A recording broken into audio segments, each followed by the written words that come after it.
Surat RTO દ્વારા રિક્ષા fitness મામલે ચેકિંગની કામગીરી શરૂ કરવામાં આવી છે। આ ચેકિંગ દરમિયાન ફિટનેસ સર્ટિફિકેટ વગરની રિક્ષાઓ જપ્ત કરવામાં આવી છે। સુરતમાં લાખોની સંખ્યામાં પેસેન્જર રિક્ષાઓ ફરતી જોવા મળે છે।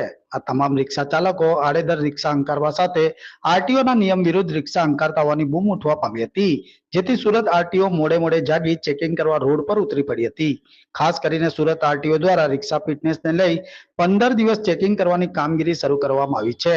મોટાભાગની રિક્ષાઓનું ફિટનેસ નહીં હોવાના કારણે રિક્ષાઓ જપ્ત કરવામાં આવી હતી। આરટીઓ દ્વારા રિક્ષાનું ફિટનેસ સર્ટિફિકેટ નહીં હોય તેવી રિક્ષાની કામગીરી શરૂ કરી રહી છે। સતત 15 દિવસ સુધી ચેકિંગની કામગીરી કરવામાં આવશે તેવું આરટીઓ અધિકારીઓ મીડિયાને જણાવ્યું હતું। અત્યાર સુધી ફિટનેસની કામગીરી અહીંયા આરટીઓમાં થતી હતી પહેલાં, પરંતુ હવે પ્રાઇવેટ ફિટનેસ સેન્ટર જે સરકારે માન્ય છે એમાં થઈ રહી છે। જે ફિટનેસ વગરની રિક્ષાઓ અહીંયા ફરી રહી હશે એની સામે સઘન કાર્યવાહી અમારી કક્ષાએથી ચાલુ છે અને એમાં ડિટેન કરવાની પણ કાર્યવાહી ચાલુમાં છે। 5 વર્ષના આંકડા જોઈએ તો કઈ રીતનું હશે?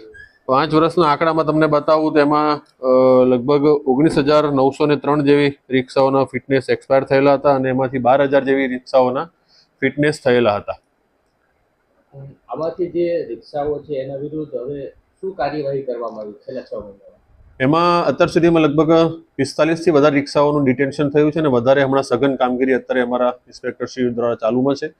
વધુમાં એ રિક્ષાની જ્યારે ચકાસણી કરવામાં છે ત્યારે એમાં કોઈ ડોક્યુમેન્ટ ખૂટતા હોય અથવા ફિટનેસ એક્સપાયર થયું હોય, ઇન્સ્યોરન્સ એક્સપાયર થયું વગેરે કોઈ કેસોમાં એમને જે તે નિયમનો ભંગ બદલ મેમો પણ આપવામાં આવે છે અને વધારે ગંભીર પ્રકારના ગુનામાં એમની રિક્ષાઓનું ડિટેન્શન કરવાનું કાર્યવાહી ચાલુમાં છે। આ જે ફિટનેસ વિનાની જે રિક્ષાઓ છે એ ફરતી હોય છે તો એ કેટલી ગંભીર બાબત થઈ છે?